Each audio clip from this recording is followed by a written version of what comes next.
శత్రువులు చేయలేకపోయి నీ చేయి నన్ను సంరక్షించెను.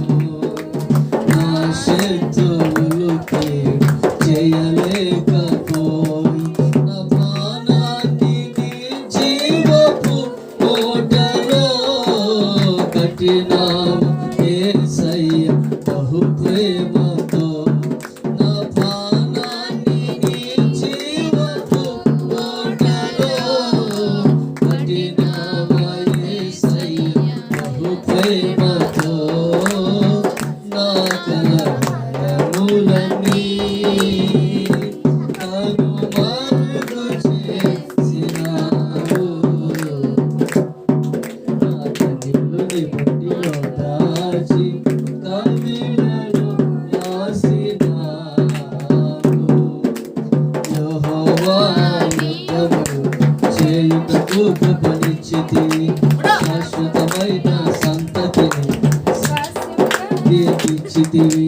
యెహోవా యుద్ధములు చేయుటకు కృపనిచ్చితివి. శాశ్వతమైన సంతతిని నా ప్రాణాన్ని నీ జీవపు ఊటలో కట్టినావు యేసయ్య బహు ప్రేమతో. నా ప్రాణాన్ని నీ జీవపు ఊటలో కట్టినావు యేసయ్య బహు ప్రేమతో.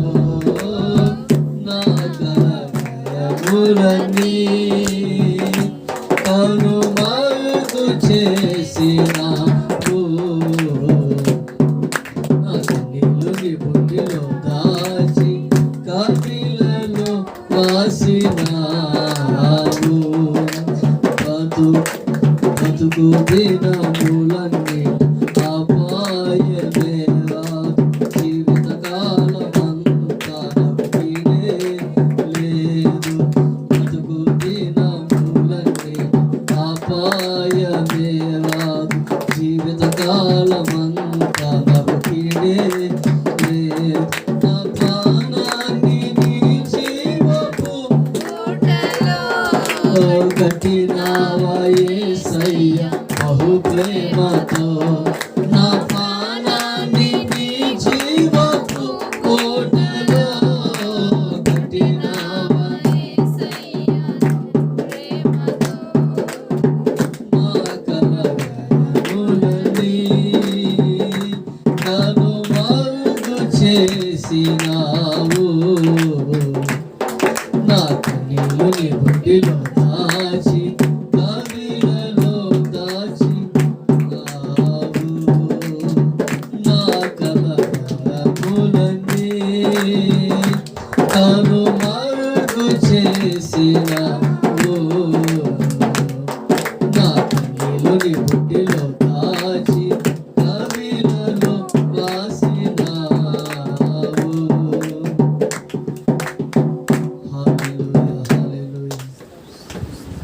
నా ప్రాణాన్ని నీ జీవపు ఊటలో కట్టినావా యేసయ్య బహు ప్రేమతో.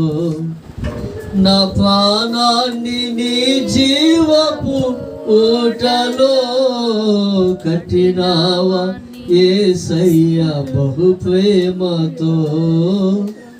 నా కలవరములన్నీ కనుమరుగు చేసినావు. నా కన్నీళ్లు నీ బుడ్డిలో దాచి కవిళలో రాసినావు. ప్రార్థన చేసుకుందాం దేవుని సన్నిధిలో. ఎవరన్నా ఒకరు ఆరాధన నిమిత్తమై ప్రార్థన చేయండి.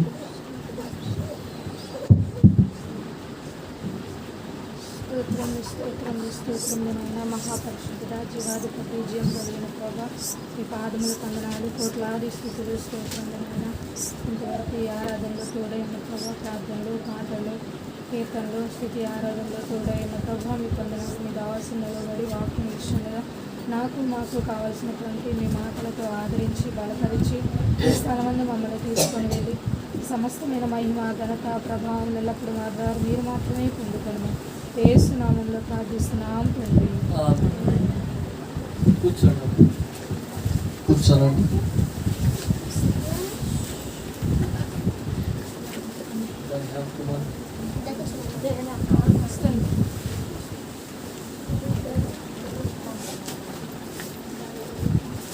ఈ దినం మనం యాకోబు పత్రిక 3వ అధ్యాయము 1వ వచనం నుంచి 12వ వచనం దాకా మనం చదువుకుందాం. నా సహోదరులారా, బోధకులమైన మనము మరి కఠినమైన తీర్పు పొందుదుమని తెలుసుకొని మీలో అనేకులు బోధకులు కాకుండుడి. అనేక విషయాలలో మనమందరము తప్పిపోవచ్చున్నాము. ఎవడైనను మాట యందు తప్పని ఎడల అటివాడు లోపం లేనివాడై తన శరీరమును స్వాధీనమందుకున్న శక్తి గలవాడగును. గోరములు మనకు లోబడుటకై నోటికి కళ్ళెం పెట్టి వాటి శరీరం అంతయు తిప్పుదుము కదా. ఓడలను కూడా చూడుడి, అవి ఎంతో గొప్పవై పెనుగాలికి కొట్టుకొని పోబడినను ఓడ నడుపు వారి ఉద్దేశం చొప్పున మిక్కిలి చిన్నదగు చుక్కాని చేత తిప్పబడును. అలాగుననే నాలుగు కూడా చిన్న అవయవమైనను బహుగా అదిపడును. ఎంత కొంచెం నిప్పు ఎంత విస్తారమైన అడవిని తగలబెట్టును. నాలుక అగ్నియే. నాలుక మన అవయములలో ఉంచబడిన పాప ప్రపంచమై సర్వ శరీరమునకు మాలిన్యము కలగజేయచ్చు. ప్రకృతి చక్రమునకు చిచ్చు పెట్టును. అది నరకము చేత చిచ్చు పెట్టబడును. మృగ పక్షి సర్ప జలచరములలో ప్రతి జాతియు నవజాతి చేత సాధు కాజాలను సాధు ఆయను గాని ఏ నవుడును నాలుకను సాధు చేయనేవాడు. అది మానకరమైన విషముతో నిండినది. అది నిరాగలమైన దుష్టత్వమే. దీనితో తండ్రి అయిన ప్రభువును స్తుతింతుము. దీనితోనే దేవుని పోలికగా పుట్టిన మనుషులను శపింతుము. ఒక నోటి నుండియే ఆశీర్వచనమును శాపమును బయలువెళ్ళును. నా సహోదరులారా, ఎలాగూ ఉండకూడదు. నీటి బొగ్గలో ఒక జల నుండియే తీయని నీవును చేదు నీవును ఊన. నా సహోదరులారా, అంజోపు చెట్టున ఒలివ పండ్లైనను ద్రాక్ష తెగన అంజోపు పండ్లైనను కాయున అటువలనే ఉప్పు నీళ్ళలో నుండి తీయని నీళ్లు పోవు. చిన్న ప్రార్థన చేసుకుందాం. జీవాధిపతి అయిన తండ్రి, వందనాలు, స్తోత్రాలు. చదవబడినటువంటి లేఖన భాగాన్ని మా నిమిత్తం మీరు ఆశీర్వదించి మాతో మాట్లాడి మమ్మల్ని దర్శించమని ఈ యొక్క సమయంలో ప్రభా పరిశుద్ధాత్మదేవ వినుచున్నటువంటి ప్రతి బిడ్డ యొక్క మనసులను మీరే తెరవమని, ప్రతి అంతరంగాన్ని మీరే సంధించమని, మీ వాక్కులు మా జీవితాల్లో లోతుగా పరిశుద్ధాత్మ చేత నాటబడి బహుగా ఫలించడానికి సహాయం చేయమని, ప్రతి విషయాన్ని మీ బిడ్డలు గ్రహించినట్లుగా తండ్రి మీ ఆత్మ సహాయం అందించమని, ప్రభు చూపించమని యేసు నామములో అడిగి వేడుకొనుచున్నాము తండ్రి. ఆమేన్. ఈ దినం మనం యాకోబు పత్రిక 3వ అధ్యాయంలోనికి వచ్చాం. ఇప్పటిదాకా 3వ అధ్యాయంలో 1వ వచనం నుంచి 12వ వచనం దాకా మనం చదువుకున్నాం. ఈ 3వ అధ్యాయము 1వ వచనం నుండి 12వ వచనం దాకా ఉన్నటువంటి విషయాలు ఏమిటంటే, మెయిన్ అవుట్లైన్ ఏంటంటే, విశ్వాసము నాలుకను అదుపు చేయును. విశ్వాసము నాలుకను అదుపు చేయును. 3వ అధ్యాయము 1వ వచనం నుంచి 12వ వచనం దాకా ఉన్నటువంటి విషయాలు అన్నమాట. ఇందులో ఈ దినం నేను క్లుప్తంగా 6 పాయింట్లు చెప్తాను, 6 విషయాలు చెప్తాను. అదేమిటంటే, మొట్టమొదట నేను చెప్తాను, చెప్పినప్పుడు మీరు వినండి రాసుకునేవాళ్ళు. తర్వాత ఒక్కొక్క సబ్ హెడ్డింగ్ నేను చెప్పినప్పుడు సబ్ హెడ్డింగ్ రాసుకొని దాని కింద రెఫరెన్స్లు ఏమైనా ఉంటే మీరు రాసుకోవచ్చు. మొట్టమొదట పాయింట్ ఏమిటంటే, 3వ అధ్యాయం 1వ వచనం, బాధకులు కాకుండా ఉండండి. ఇంకో మాటలో చెప్పాలంటే, ఎక్కువ మంది బాధకులు కాకుండా ఉండండి అనేది 3వ అధ్యాయం 1వ వచనం. 3వ అధ్యాయం 2వ వచనం ఏమిటంటే, సార్వత్రిక ప్రమాదం. సార్వత్రిక ప్రమాదము.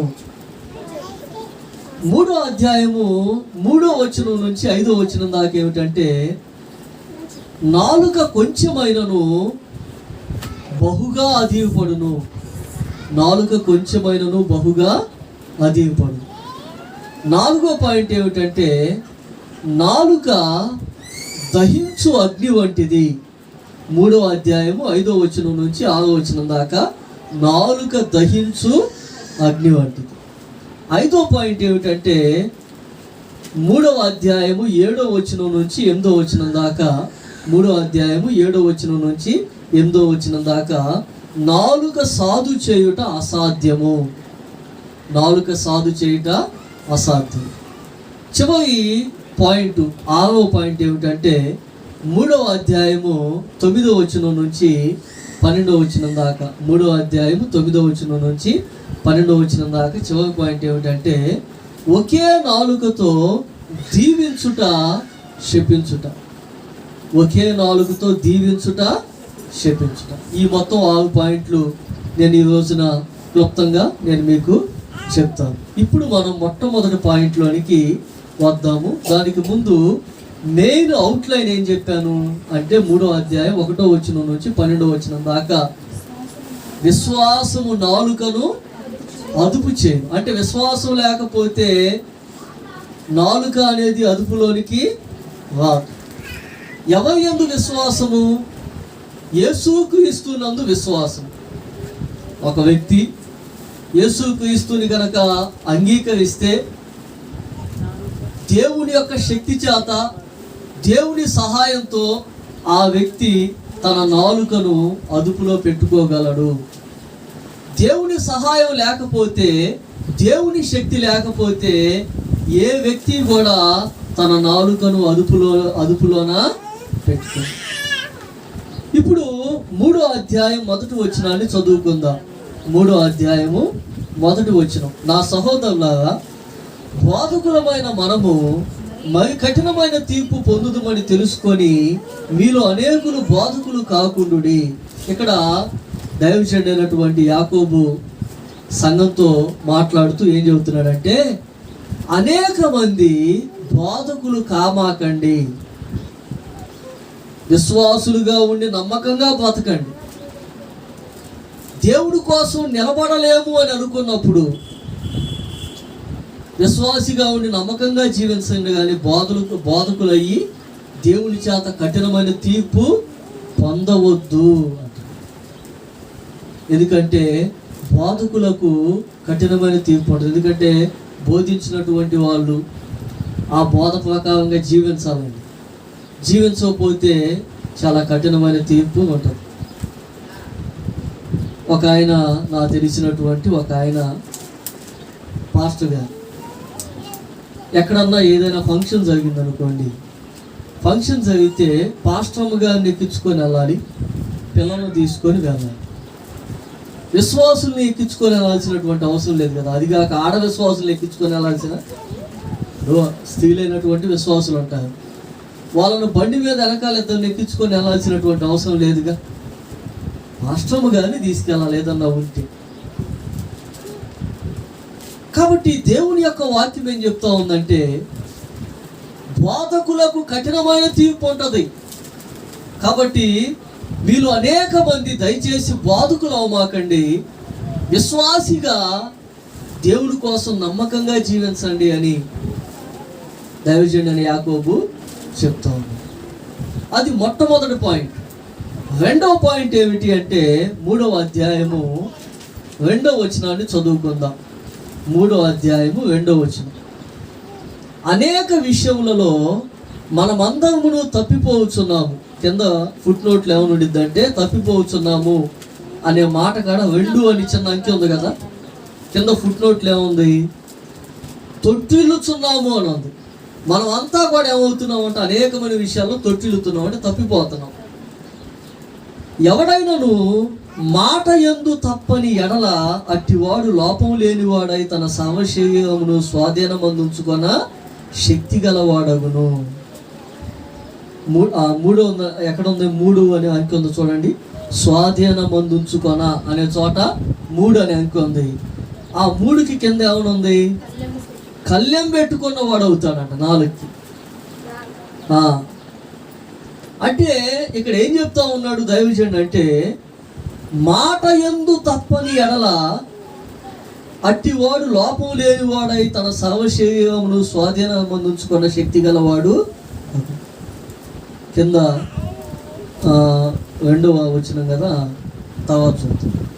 ఇక్కడ మనం గమనిస్తే 15వ కీర్తనలో ఒక మాట ఉండిద్ది. ఏమనంటే, నీతిమంతుడు నష్టం వచ్చినను మాట తప్పు. కాబట్టి ఒకసారి గనక మనం మాట ఇచ్చామంటే మాట విషయంలో చాలా జాగ్రత్తగా ఉండాలి. నష్టం వచ్చినా కూడా మాట తప్పడంట నీతిమంతుడు, యథార్థవంతుడు, నీతిమంతుడు. నాలుకను మనం స్వాధీనములో గనక ఉంచుకోగలిగితే మన దేహం అంతా కూడా కరెక్ట్గానే, మన దేహము సమస్తము కూడా జాగ్రత్తగా ఉంచుకోగలిగిన వాళ్ళం అవుతాం. మాట విషయంలో గనక మనం తప్పిపోతే అనేక విషయాలలో మనము, కాబట్టి చాలా జాగ్రత్తగా మనము ఉండాలి. మన మాటలు ఎట్లా ఉంటున్నాయి అనే విషయాన్ని మనం చాలా జాగ్రత్తగా ఉండాలి. మన నోటి మాట వలన అనేకులకు ఇబ్బంది, ప్రమాదము కలిగేటటువంటి పరిస్థితి వస్తుంది. కాబట్టి నోటి మాటలను చాలా జాగ్రత్తగా కాపాడు. ఇప్పుడు 3వ పాయింట్లోకి వద్దాం. 3వ పాయింట్ 3వ అధ్యాయం 3వ వచనం నుంచి 5వ వచనం దాకా. 3వ అధ్యాయము 3వ వచనం నుంచి 5వ వచనం దాకా. గుర్రములు మనకు లోబడుటకై నోటికి కళ్ళెం పెట్టి వాటి శరీరం అంతయు తిప్పుదుము కదా, వాడలను కూడా చూడుడి, అవి మరి ఎంతో ప్రమాదం ఉన్నది అని మనం చూస్తున్నాం. 140వ కీర్తన 3వ వచనాన్ని చదువుకుందాం. 140వ కీర్తన 3వ వచనం. అంటే అవిశ్వాసులైనటువంటి వాళ్ళ నాలుకలు, దేవుణ్ణి నమ్మనటువంటి వాళ్ళ నాలుకలు, దేవుని సహాయము పొందనటువంటివి, దేవుని యొక్క శక్తి, దేవుని సహాయం మరి లేనటువంటి వ్యక్తి నాలుక ఎంత ప్రమాదం అనేది 140వ కీర్తన 3వ వచనంలో మనం చదువుకుందాం. 140వ కీర్తన. పాము నాలుక వలె వారు తమ నాలుకలు వాడి చేయదు, వారి పెదవుల కింద సర్ప విషం ఉన్నది. యెహోవా భక్తిహీనుల చేతిలో పడకుండా నన్ను కాపాడుము, బలత్కారము చేయు వారి చేతిలో నుండి నన్ను రక్షింపు. చాలు.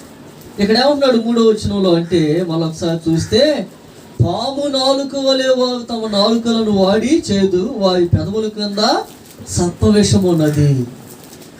చూడండి, విషపూరితమైనటువంటి మాటలు, కుటుంబాలను బద్దలు చేసేటటువంటి మాటలను, సహవాసాన్ని బద్దలు చేసే మాటలు, హృదయాలు విరిగిపోయే మాటలు, మనసులు చెదిరిపోయేటటువంటి మాటలు వస్తాయంట. 57వ కీర్తన 4వ వచనాన్ని కూడా చదువుకుందాం. 57వ కీర్తన 4వ వచనం. నా ప్రాణము సింహముల మధ్య ఉన్నది, కోపోద్రేకుల మధ్యను నేను పండుకొనుచున్నాను. వారి దంతములు శూలములు, అవి అంబులు, వారి నాలుక వాడిగల కత్తి. చూడండి, నాలుక అంట ఎట్లాంటిదంటే వాడిగలిగినటువంటి కత్తి, తెగిపోవటమే.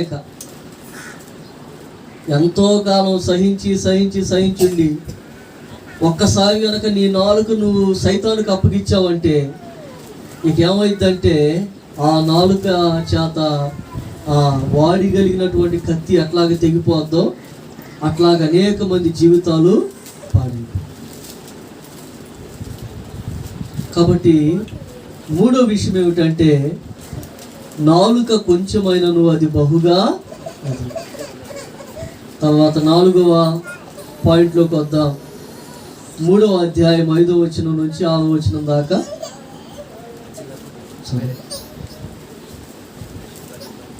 3వ అధ్యాయము 5వ వచనం నుంచి 6వ వచనం దాకా చూద్దాం. అలాగుననే నాలుక కూడా చిన్న అవయవమైనను బహుగా అదిపడును. ఎంత కొంచెము నిప్పు ఎంత విస్తారమైన అడవిని తగులబెట్టును. నాలుక అగ్నియే. నాలుక మన అవయములలో ఉంచబడిన పాప ప్రపంచమై సర్వ శరీరమునకు మాలిన్యము కలగజేయచ్చు.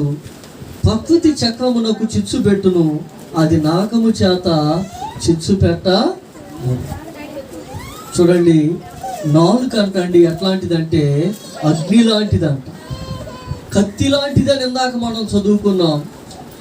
57వ కీర్తనలో ఇక్కడ మనం ఎట్లా చూస్తూ ఉన్నామంటే అగ్ని లాంటిది. అనేక కుటుంబాలను, అనేక వ్యక్తుల జీవితాలను తగులబెట్టేటటువంటి ఒక అగ్ని ఎట్లాంటిదో నాలుక అటువంటి.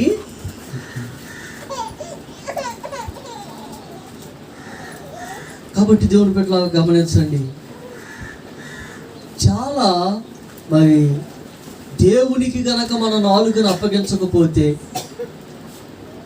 సామెతల గ్రంథంలో ఒక మాట ఉంది, ఏమనంటే సాత్వికమైన నాలుక జీవవృక్షం అని ఉంది. సాత్వికమైనటువంటి నాలుక ఎముకలను నలగొట్టునని ఉంది. మృదువైన మాట క్రోధమును చల్లార్చును, నొప్పించు మాట కోపమును రేపును అని ఉంది. కాబట్టి మనుషుల మధ్య మనస్పార్థలు, మనుషుల మధ్య అసమాధాన పరిస్థితులు ఎట్లా వస్తాయి అంటే నాలుక వలనే. అందుకే నాలుక ఎటువంటిదంటే ఒక చిన్న అగ్ని కణం ఏం చేస్తుందంటే ఒక చిన్న నిప్పు అండి కొండ మొత్తం తగలబెట్టేసి, ఎంత పెద్ద కొండనైనా తగలబెట్టేసి. అదేవిధంగా ఒక చిన్న మాట, పలకగూడనటువంటి మాట, అనగూడనటువంటి మాట, ఒక్క మాట ఏం చేస్తుందంటే కుటుంబాన్ని బద్దలు చేస్తా. భర్త దగ్గర కానీ భార్య దగ్గర కానీ ఎవరైనా ఒక చిన్న అనుమానంతో కూడినటువంటి మాట మాట్లాడండి, భర్త జీవితకాలం అంతా అని బాధపెడతాడు. ఒకవేళ భార్య దగ్గర కనుక ఎవరైనా భర్తను గురించి ఏదన్నా ఒక చిన్న అనుమానంతో కూడినటువంటి మాట, ఒక మాట పలకనివ్వండి, ఆ మాటను పట్టుకొని ఇక ఆ మనిషిగా ఆమెని సాధించడం మొదలుపెడతాడు. ఈ శక్తి అంతా ఇటువంటి అగ్ని వంటి ఈ యొక్క ప్రమాదం ఎక్కడ దాగున్నది అంటే దేవుని యొక్క వాక్యం చెప్తా ఉంది, నాలుక నుండి వచ్చేటటువంటి మాటల వలన. అందుకే నాలుకను దేంతో పోలుస్తున్నాడంటే అగ్నితో పోలుస్తున్నాడు. కాబట్టి నీ నాలుకతో నీ జీవితాన్ని నువ్వు పాడు చేసుకోకూడదు. నీ నాలుకతో నీ యొక్క కుటుంబాన్ని నువ్వు పాడు చేసుకోకూడదు. నీ నాలుకను దేవునికి అప్పగించాలి. నీ నాలుకను నువ్వు దేవునికి అప్పగించి నీ మాటలు, నీ యొక్క నాలుక. అందుకే భక్తుడైనటువంటి దావీదు ఒక మాట అంటాడు, ఏమంటాడంటే యెహోవా నా ఆశ్రయదుర్గమా, నా విమోచకుడా, నా నోటి మాటలు, నా హృదయ ధ్యానము నీ దృష్టికి అంగీకారములుగా ఉండునుగాక అంటాడు. చాలా అద్భుతమైనటువంటి ప్రార్థన దావీదు. నా నోటి మాటలు, నా హృదయ ధ్యానము నీ దృష్టికి అంగీకారములుగా ఉండునుగాక అంటాడు. కాబట్టి ఇంకొక చోట యేసు ప్రభు చెప్తాడు, ఏమంటాడంటే ఒకని యొక్క హృదయము నిండిన కొలది వారి నోరు మాట్లాడును. కాబట్టి నీ మనసు, నీ హృదయం అనేది మంచి విషయాలతో, దేవుని యొక్క వాక్యంతో నింపబడినప్పుడు నీ నోటి నుంచి మంచి మాటలు వస్తాయి. కాబట్టి నీ నాలుకను నువ్వు సైతానుకు అప్పగించకూడదు. ఎవరికి అప్పగించాలంటే దేవునికి. తర్వాత 5వ పాయింట్ మనం చూస్తే, 5వ విషయం ఏమిటంటే 3వ అధ్యాయము 7వ వచనం 8వ వచనం చదువుకుందాం. మృగ పక్షి సర్ప జలచరములలో ప్రతి జాతియు నరజాతి చేత సాధు కాజాలును. సాధు ఆయన గాని ఏ నరుడును నాలుకను సాధు చేయనేవాడు. అది మానకరమైన విషముతో నిండింది, అది నిరర్గళమైన దుష్టత్వమే. చూడండి, ఇక్కడ భక్తుడు ఏమంటా ఉన్నాడంటే భూమి మీద ఉన్నటువంటి, ఆకాశంలో ఉన్నటువంటి, సముద్రంలో ఉన్నటువంటి జంతువుల్ని, మీకు తెలుసు ఎప్పుడన్నా ఈ యొక్క జూ పార్క్ అంటారు కదా, జూ పార్క్ గనక వెళ్తే ఆ జూ పార్కులో అనేకమైనటువంటి జంతువులు ఉంటాయండి. సింహాలు ఉంటాయి, పులులు ఉంటాయి, ఆ తర్వాత మొసళ్ళు ఉంటాయి, పాములు ఉంటాయి. హైదరాబాద్ కానీ విశాఖపట్నం కానీ వెళ్ళినప్పుడు ఖచ్చితంగా జూ పార్కుకి వెళ్ళి చూడండి. ఎందుకు చూడాలి అంటే మనిషికి ఎంత జ్ఞానం ఉందో, దేవుడు మనిషికి ఎంత శక్తి ఇచ్చాడో, ఎన్ని తెలివితేటలు ఇచ్చాడో జూ పార్క్కి వెళ్తే మనకు అర్థమైంది. అన్ని జంతువులు, అడవిలో ఉండేటటువంటి అటువంటి పెద్ద పెద్ద జంతువులు, ఏనుగులను సైతం తీసుకొచ్చి బంధించి వాటిని ఒక చోట ఉంచగలిగారు. కొన్ని జూ పార్కులో అయితే సముద్రంలో ఉండేటటువంటి షాకు చేపలు, డాల్ఫిన్స్ అట్లాంటివి కూడా తీసుకొచ్చి పెడతాం. అంటే మనిషికి ఎంత శక్తి, ఎంత తెలివితేటలు దేవుడు ఇచ్చాడో చూడండి. భూమి మీద ఉన్నవి, ఆకాశంలో ఉన్నవి, సముద్రంలో ఉన్నటువంటి వాటన్నింటినీ తీసుకొని వచ్చి ఒక చోట ఉంచగలిగాడు. ఎంత చేసిన మనిషి తన నాలుకను మాత్రం తాను స్వాధీనంలో. అందుకే అదే విషయాన్ని చెప్తున్నాడు ఇక్కడ భక్తుడైనటువంటి యాకోబు. ఏం చెప్తున్నాడంటే నాలుక సాధు చేయబడనేవదు. అంటే ఎవరి గురించి చెప్తున్నాడు ఈ మాట అంటే యేసుక్రీస్తు నమ్ముకున్నటువంటి విశ్వాసుల గురించిగా, జనరల్గా అవిశ్వాసులు, జనరల్గా ప్రతి మనిషిని గురించి మాట్లాడుతూ ఉన్నాడు. కానీ యేసుక్రీస్తులోనికి వస్తే ఆయన నీ నాలుకను నువ్వు అదుపు చేసుకోగలిగినటువంటి శక్తిని నీకు. చివరి పాయింట్ చూస్తే 3వ అధ్యాయం 9వ వచనం నుంచి 12వ వచనం దాకా చదువుకుంటే, దీనితోనే తండ్రి అయిన ప్రభువుని స్తుతింతుము, దీనితోనే దేవుని పోలికగా పుట్టిన మనుషులను శపింతుము. ఒక నోటి నుండి ఏ ఆశీర్వచనమును శాపమును బయలువెలును. నా సహోదరులారా ఎలాగుండకూడదు. నీటి బొగ్గలో ఒక జల నుండి ఏ తీయని నీరు, చేదు నీరు నువ్వు నా సహోదరులారా అంజోపు చెట్టున ఒలివ పండ్లైనను, ద్రాక్ష తీగన అంజోపు పండ్లైనను కాయున అటువలే ఉప్పు నీళ్ళలో నుండి తీయని నీళ్ళను. చూడండి ఎన్ని పోలికలు చెప్తున్నాడు చూడండి.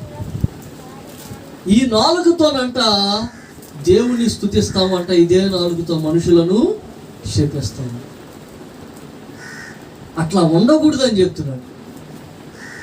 నీ నాలుగుతో నువ్వు దీవించవచ్చు, మనుషులను దీవించవచ్చు, మనుషుల గురించి మంచిగా మాట్లాడవచ్చు. కానీ ఏ మనిషిని కూడా నువ్వు శపించకూడదు. ఒక జల నుంచి, ఒక బావిలో నుంచి ఆదివారం పూట ఏమన్నా మంచినీళ్ళు, సోమవారం పూట ఏమన్నా ఉప్పు నీళ్ళు ఏమన్నా వస్తాయా? రావు కదా.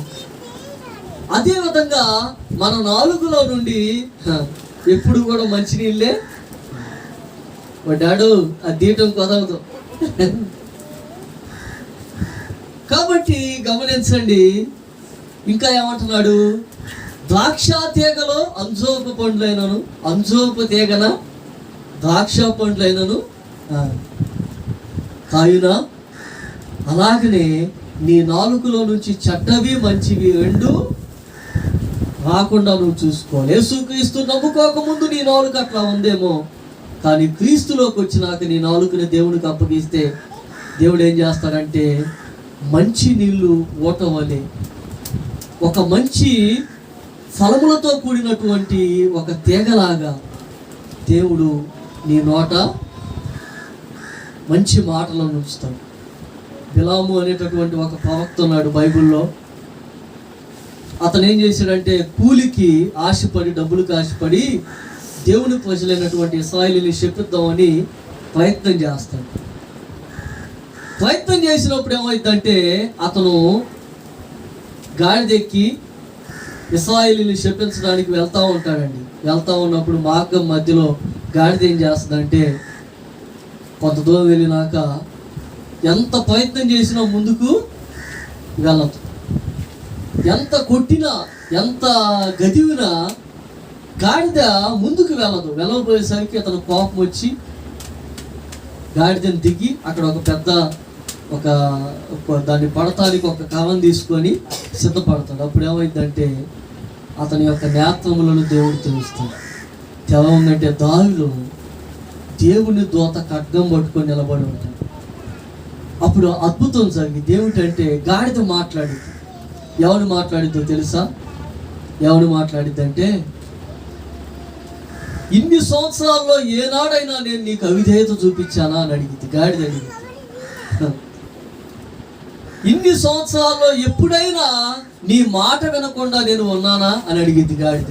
అడగంగంటే నేను అనుకుంటానండి, రేపు పరలోక రాజ్యం వెళ్ళాక మన చుట్టూ ఉన్నటువంటి జంతువులు మనతో మాట్లాడతాయేమో.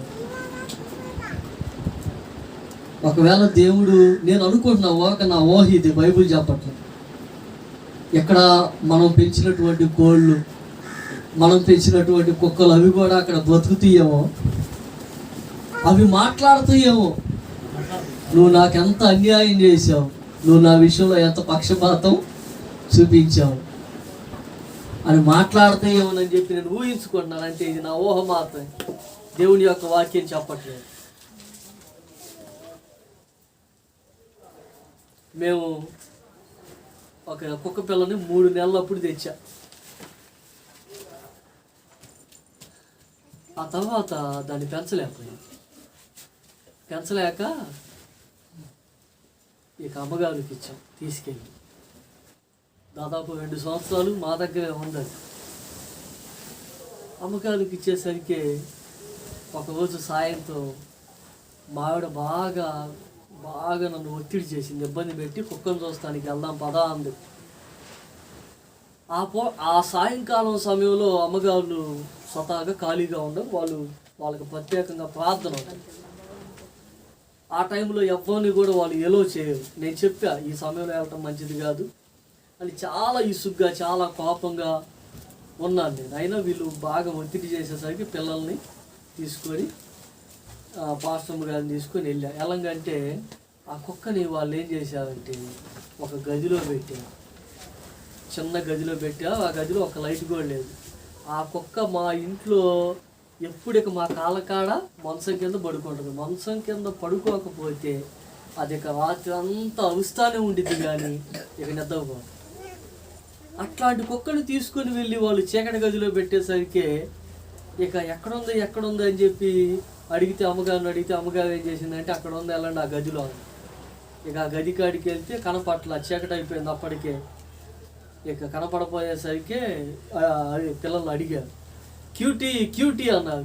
క్యూటీ అనగంటే ఇక మా గొంతు వినంగంటే కుక్క ఏడవటం మొదలుపెట్టింది, కుయ్యి అని. ఇక ఆ గదిలోకి వెళ్ళి తలుపు తీయంగంటే పరిగెత్తుకుంటూ బయటకు వచ్చింది. ఇక అది బయటికి రాగంటే ఇక ఆ పరిస్థితి చూడంగంటే ఇక నేను ఏడవటం మొదలు పెట్టానండి. ఇక నేను ఏడుస్తున్నా, కూర్చొని నిలబడి అట్లానే ఏడుస్తున్నా. అంటే ఇన్ని సంవత్సరాల్లో ఏనాడు అట్లా ఉండలేదు కదా. అది నిజంగా మా పరిస్థితి బాగోక మేము సేవలో బయటికి వెళ్ళిపోవాలి, అక్కడ పడితే అక్కడికి వెళ్ళిపోవాలి అనే బాధతోనే కొంత మా పరిస్థితి బాగుండక దాన్ని అక్కడ ఉంటే మంచిగా చూసుకుంటామని వదిలేసి వచ్చాం. అంటే మంచిగానే ఉంది, కాకపోతే అట్లా ఎప్పుడు అడే ఉండలా. ఇక పిల్లలు ఏడుస్తున్నారు, పాస్టర్గా ఏడుస్తుంది, అందరం ఏడుస్తున్నాం అక్కడే. ఇక లైట్ పోయింది చూడండి.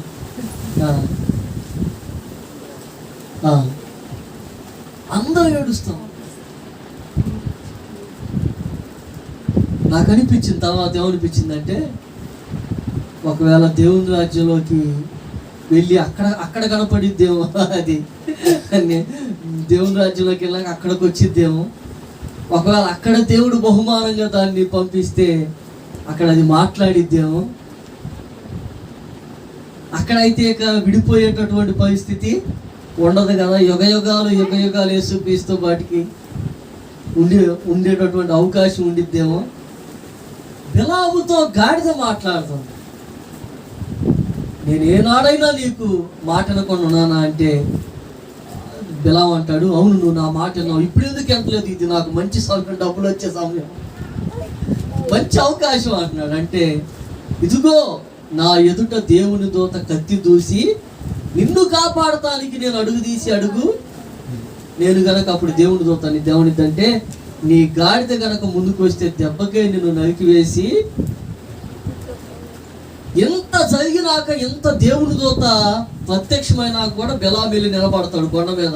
ఇశ్రాయేలీయులు చూసి చెప్పించడానికి దేవుడు ఏం చేస్తాడంటే అతని నోటిని తిప్పేస్తాడు. శాపానికి బదులుగా ఆశీర్వాదం. ఒకవేళ ఎవరైనా మిమ్మల్ని శపిస్తే భయపడొద్దు, బాధపడొద్దు, ధైర్యంగా ఉండండి. ఎందుకంటే ఏ శాపం మిమ్మల్ని ఏమి చేయలేదు. దేవుడు ఆశీర్వదించినటువంటి మనలను శపించువాడు ఎవడండి? ఏ శాపం మనల్ని ఏమీ చేయలేదు.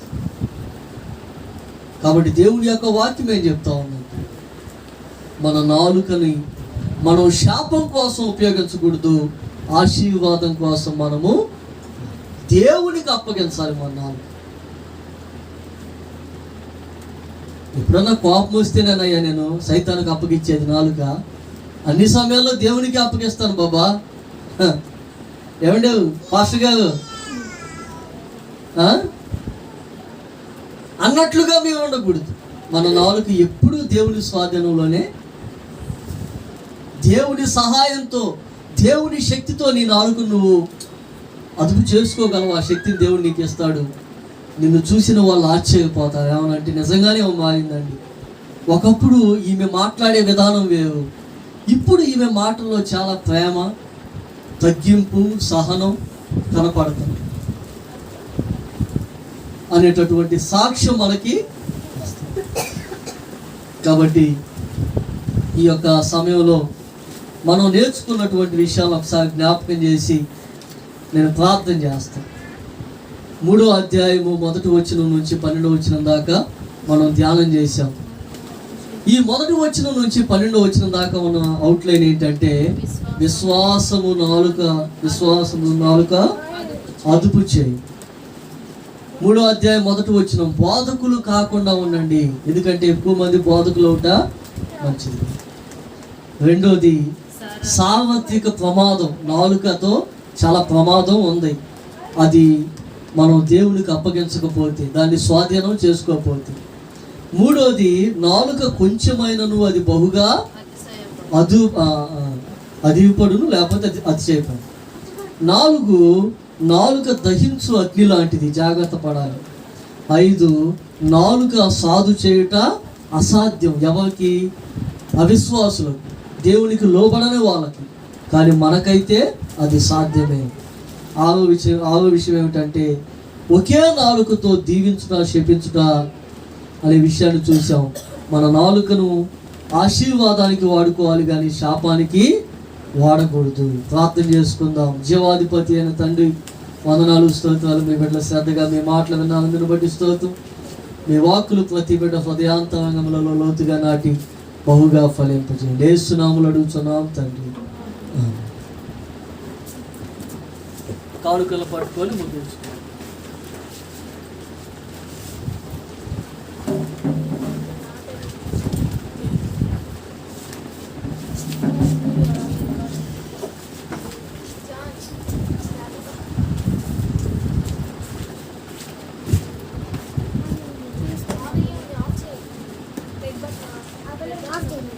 అబ్బాయి హేమకుమార్ ఎక్కడ ఉంటాను?